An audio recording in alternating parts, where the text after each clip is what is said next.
gentlemen, all right, it's time to have another business talk.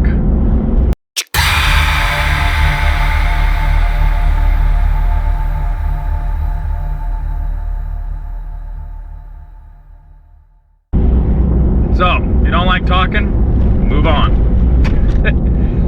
All right, so this is real quick here. Try to keep this about 5 minutes or so. The point of this video is I want to stress the importance of not letting your business become dependent on the large payout of a client. So if you're just starting out, and let's say you have a client that pays out, let's just say, figuratively speaking, $700 a month, and you're thinking, well, I no longer have to book another 25 properties to hit the goal I want to be at this year. Okay? Well, what happens when you are dependent on that one client with the large payout at the end of the month is they go away, or if that stops, you're screwed. Okay? You are totally financially screwed instantly if that happens. Why am I talking about this? Because I had a client, in fact it was this week, a few days ago. This would be season number 3 with them. And you know, things happen. Sometimes you don't know what those things are, but they happen. And you lose that client. So if I was dependent on that one client, I would be in big trouble. Another thing you have to watch out for is accepting prepayments for clients that have a large payout at the end of the month. So this client, what happened with me is they would prepay each month. So they'd prepay me a large sum, and then they're good for the month. And then if there's rain or whatever, then I got to go into the programs and add that credit and this and that. It can be a little bit of a pain. But the problem is if you get that prepayment and you have all that money in hand and you spend all that money right away, and you spend it, then something happens a week into that month that they prepaid in, and now you have 3 weeks worth of money to refund back. You're screwed if you spent that money already. So, a word of caution: have the money in the bank at all times if you have a prepayment. Or if they write a check for a prepayment, don't even cash the check until the end of the month once you know all those services have been rendered. So if something happens, you can strictly tell them, well, write me a new check for the services that have been rendered, and then we're done, or whatever you want to do. Instead of cashing the big check and then having to refund 2/3 of it, half of it, all of it, whatever, for whatever reason. You know, that can really be painful, especially if you're relying on that to pay bills or whatever else. So be careful. Don't let your business rely on one high payout client, or you're going to be in some big trouble. Okay?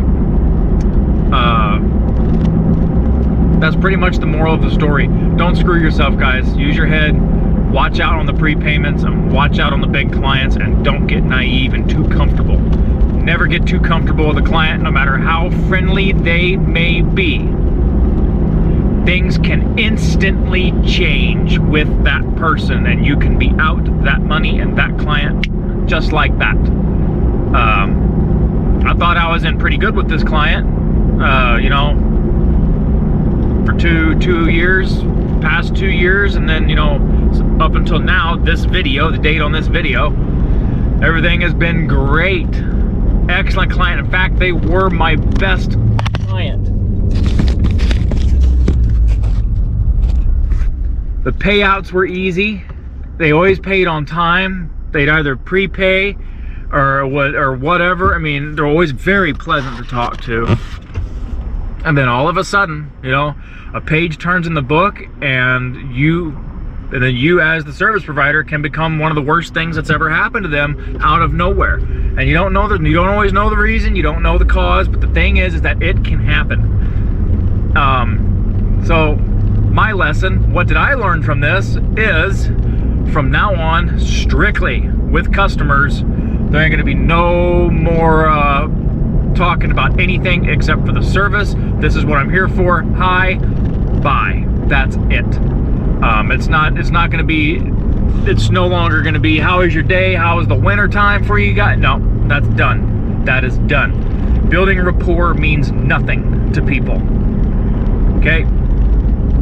To some, well, I can't say all people, but a lot of people, it doesn't mean anything. You're just the contractor. You are just the guy that shows up to relieve them of something they don't want to do, and that's it.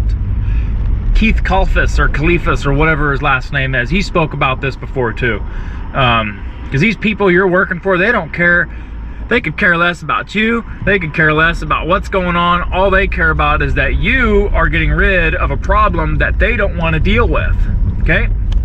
And if they so happen to not like you, well, they can find 100 other people that'll do the same thing as you.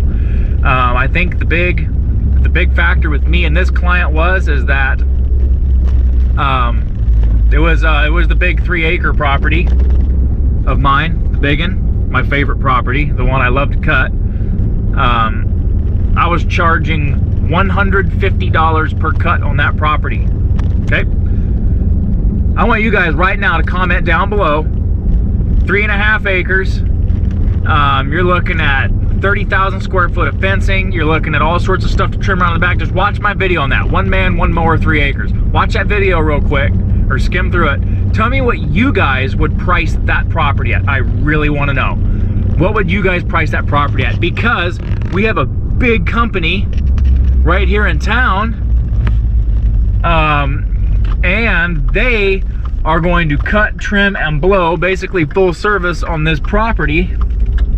And they're going to do it for $95 a cut. $95 a cut. Okay? I cannot compete with that. If my rates were like that, I would have been shut down in the half of my very first season. I would have been bankrupt if my rates were cheap like that. I don't know how companies can operate charging that cheap. I mean, you break that down, that's what? 95 divided by 3.5, that's what? $26, $27 an acre? Okay?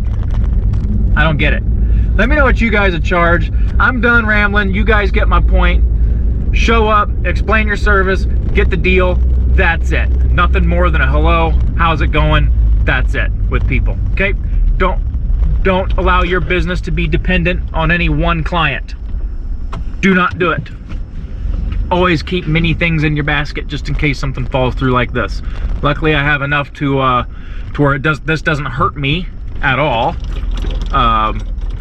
What hurts me more than anything is the rapport I thought I had with the people, and apparently it was never there in the first place. That's what sucks. I'm back home. It's dinner time. Don't forget to give a thumbs up, subscribe, and if you got any questions or comments or how you feel about these situations, please leave a comment below. That way everybody can read it and we can all get some different viewpoints here, or even better yet, make a video response, tag Barnes Lawn Care in it, and I'll be sure to check that out and we'll take it from there. So, have a good evening, guys.